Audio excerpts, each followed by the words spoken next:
I did not step into that underground ring to win.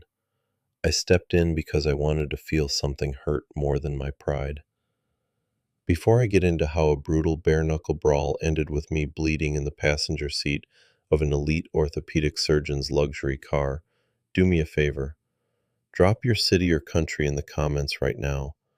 I always wonder where you guys are listening from. Okay, back to the mess I made of my life. People always assume guys who fight in unsanctioned basement bouts are desperate for money or addicted to violence. Honestly, I had just lost my third professional match in a row. My gym sponsor had dropped me, and I needed to punish myself in a place where there were no referees to stop the bleeding. The basement of the abandoned textile mill was suffocatingly hot, smelling intensely of rust, cheap beer, and raw copper. The crowd was a blur of shouting faces pressing too close to the makeshift ropes. I took a heavy hook to the jaw in the third round that rattled my teeth and sent a sharp, agonizing ringing straight into my skull. I remember stumbling backward, my ribs screaming in protest, the taste of copper flooding my mouth. I swung back, pure adrenaline blinding me, but the fight was already over. By the time the promoter pushed us apart, blood was dripping steadily from a deep gash over my left eye, blinding me on one side. "Get him to the back," someone shouted over the roar of the crowd.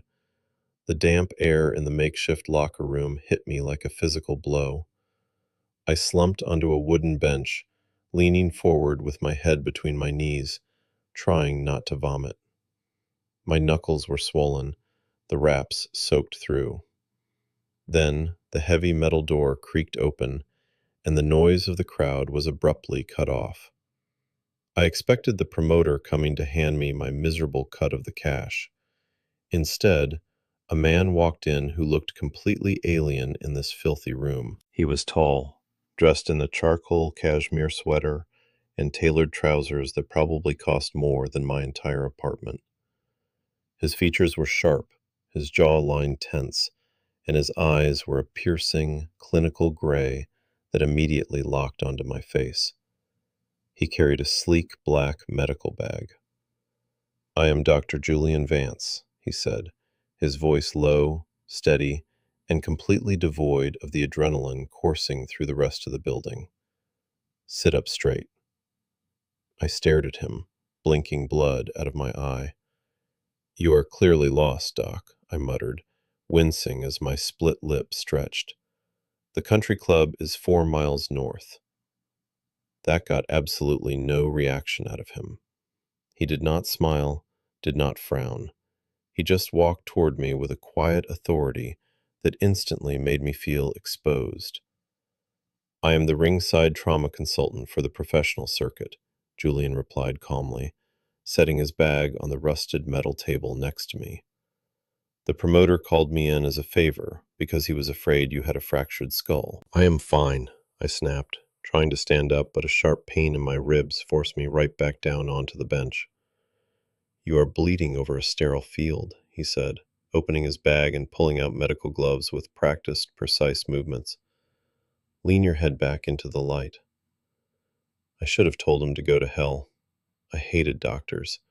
I hated being examined, and I hated the feeling of being entirely out of control. But there was something undeniably commanding about Julian. It was not aggression. It was an immovable, infuriating calmness. Like a storm could rip the roof off the building, and he would just check his watch. I sighed heavily and leaned my head back against the concrete wall. Julian stepped between my knees, his presence suddenly overwhelming. He smelled faintly of expensive cedar and sterile alcohol pads, a terrifying combination. He clicked on a small pen light and shined it directly into my pupils.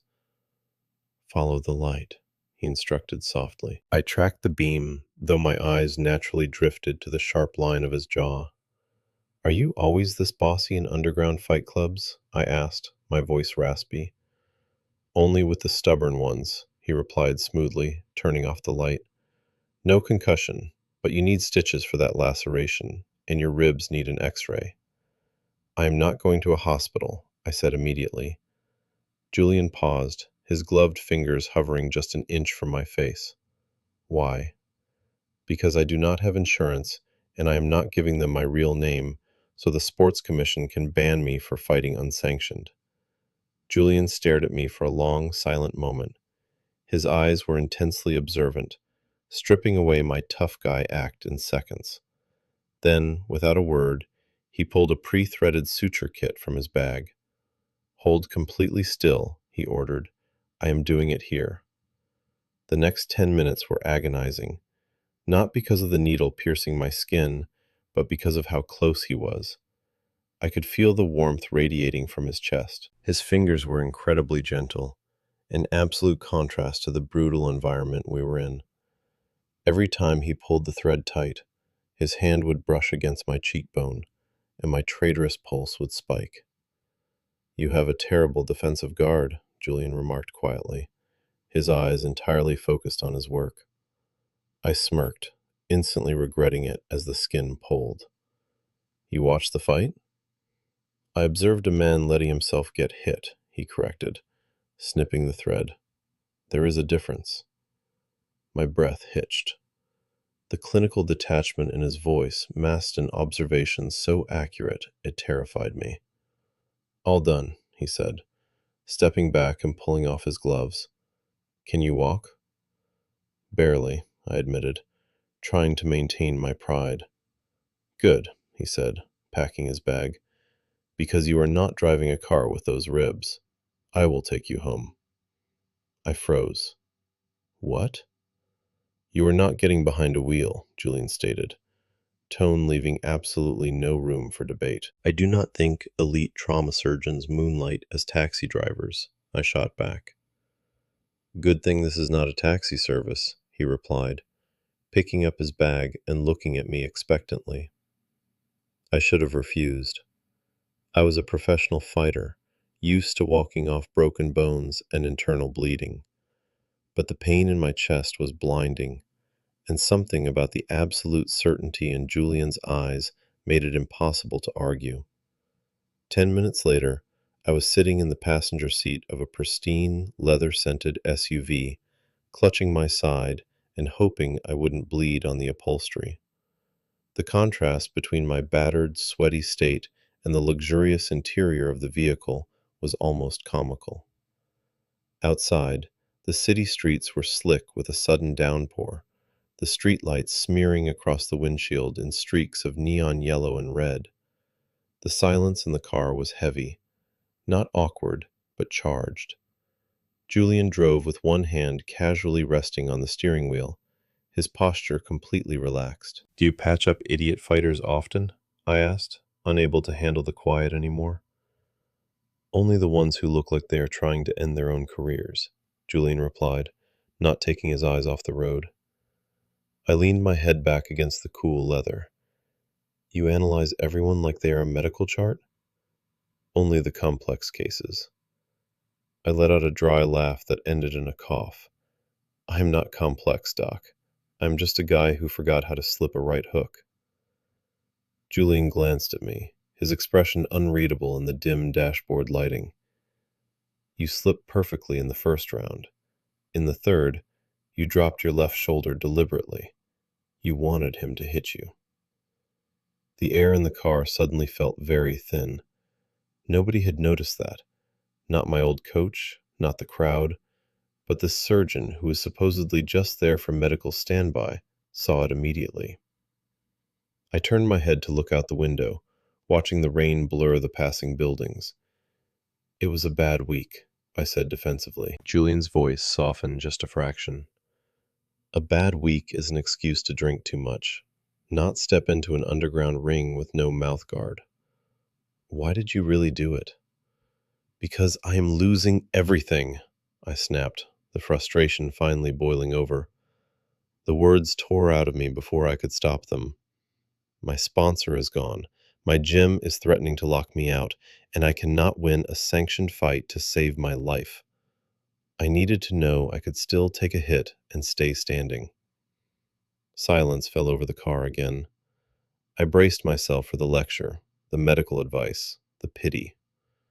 Instead, Julian reached out and turned the heater up slightly. "You are shivering," he said quietly.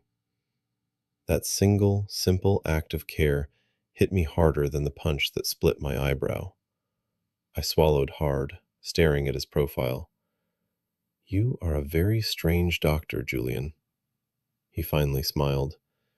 It was a small, subtle shift of his mouth, but it completely transformed his face, making him look breathtakingly handsome. "And you are a very frustrating patient." He pulled up outside my dilapidated apartment building 20 minutes later. The neighborhood was rough, the kind of place where streetlights flickered and faded out, but Julian did not look uncomfortable at all. He put the car in park and turned to face me. "You need ice on those ribs for 20 minutes every 2 hours. And if your vision blurs, you call an ambulance. Understood?" "Yes, sir," I mocked softly. He did not smile this time. His gray eyes dropped to my split lip, lingering there for a second too long before snapping back up to my eyes. The sudden intensity in his gaze made my stomach perform a violent flip. "Be careful," he murmured, his voice dropping an octave.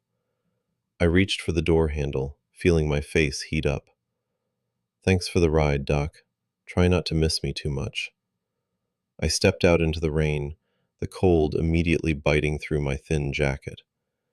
As I walked toward the entrance, every step agonizing, I glanced back. Julian was still sitting there, the engine idling, watching me until I was safely inside the lobby. That should have been the end of it. Our worlds were entirely different. I was a bruising liability, and he was a high society lifesaver. But the next morning, as I lay in bed staring at a water stain on the ceiling and dreading the process of breathing, my phone vibrated on the nightstand. It was an unknown number. "Hello?" I rasped. "Are you dizzy?" The deep, calm voice sent an immediate shockwave through my nervous system. "Julian, how did you get my number?" I asked, sitting up too fast and gasping in pain. "Medical intake form, which you left blank, so I called the promoter." "That is a massive violation of privacy," I pointed out, though a massive grin was spreading across my battered face. "I am conducting a post-trauma follow-up," Julian replied smoothly.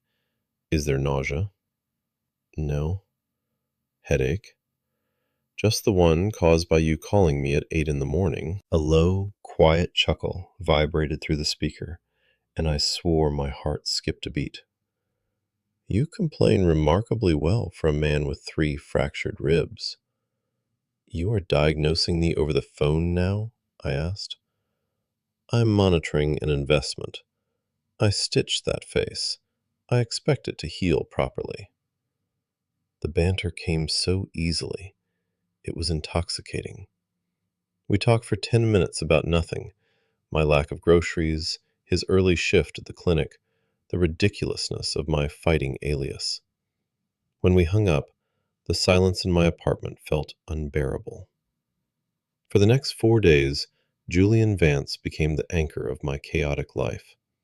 He texted me every morning to check my symptoms. He called me in the evenings when he left the hospital, his voice tired, but always grounding. I found myself waiting by the phone, organizing my entire pathetic routine around the moments his name would flash on the screen. It was dangerous. I was falling for a man who viewed me as a broken bone to be set. By Friday, the swelling in my face had gone down, leaving spectacular purple and yellow bruising. I was attempting to shadow box gently in my living room, feeling suffocated by the inactivity, when a sharp knock on my door startled me. I opened it to find Julian standing in the hallway. He was wearing a dark trench coat over his scrubs, holding a brown paper bag that smelled like expensive Italian food. "House call," he said simply, walking past me without waiting for an invitation. I stared at him, my heart hammering against my fractured ribs. "What are you doing here?" I asked, closing the door and leaning against it. "You ignored my text at 4 o'clock," he said, unpacking 2 containers of pasta onto my scratched kitchen counter. Protocol dictates a physical welfare check. I was asleep, I lied, crossing my arms over my bare chest. Julian turned around, his eyes immediately dropping to my torso, tracing the dark bruises along my side. The air in the room instantly grew heavy. The clinical detachment was entirely gone from his gaze. It was replaced by a hunger so sharp it made my breath hitch. "Put a shirt on," he ordered softly, turning back to the food. "You will catch a cold." We ate on my battered sofa, balancing the expensive pasta on our knees. The television was on, playing some mindless sports recap, but neither of us was watching. The physical proximity was overwhelming. I could feel the heat radiating from his shoulder, just inches from mine. "Why did you really come here, Julian?" I asked quietly, staring into my food. He stopped chewing. He set his fork down carefully, turning his head to look at me. "Because sitting in my pristine office was driving me insane." I frowned. "Why?" "Because I could not stop thinking about a reckless, bruised fighter who has no concept of self-preservation." The honesty in his voice was devastating. My defensive instincts flared up immediately. "Doc, you don't want to get involved with me. I am a sinking ship." "You are a professional disaster," Julian agreed calmly, leaning closer. "But I fix broken things for a living." I let out a shaky laugh. "I am not a bone you can set and walk away from." "I know," he whispered, his eyes dropping to my mouth again. "That is what terrifies me." Before I could process the confession, Julian lifted his hand. His long, elegant fingers lightly touched the side of my face, his thumb brushing just below the stitches on my eyebrow. I froze, completely paralyzed by the gentleness of his touch. He wasn't examining me. He was just feeling my skin. "I did not mean to let this happen," Julian murmured, his voice rougher now, the professional mask completely shattered. "But every time I close my eyes, I see you bleeding in that filthy room, and it makes me want to tear the world apart to keep you safe." My chest tightened painfully, and this time it had nothing to do with my ribs. "Julian," I breathed, closing my eyes and leaning slightly into his palm. He did not ask for permission. He did not hesitate anymore. Julian leaned in and captured my lips with his. The kiss was not clinical. It was not gentle. It was urgent, desperate, and filled with all the pent-up tension of the last 5 days.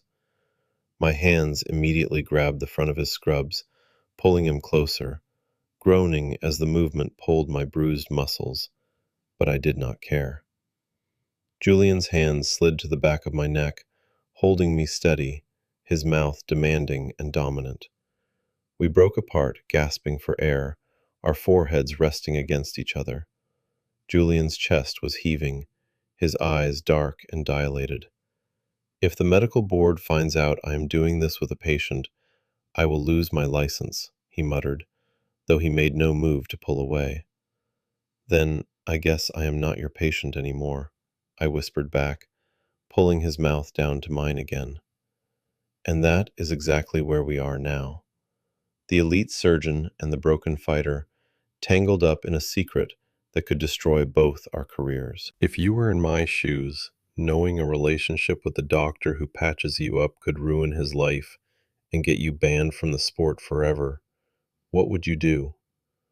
Walk away to protect him, or hold on because he is the only thing keeping you breathing? Let me know in the comments below, and do not forget to subscribe for the next chapter of this mess.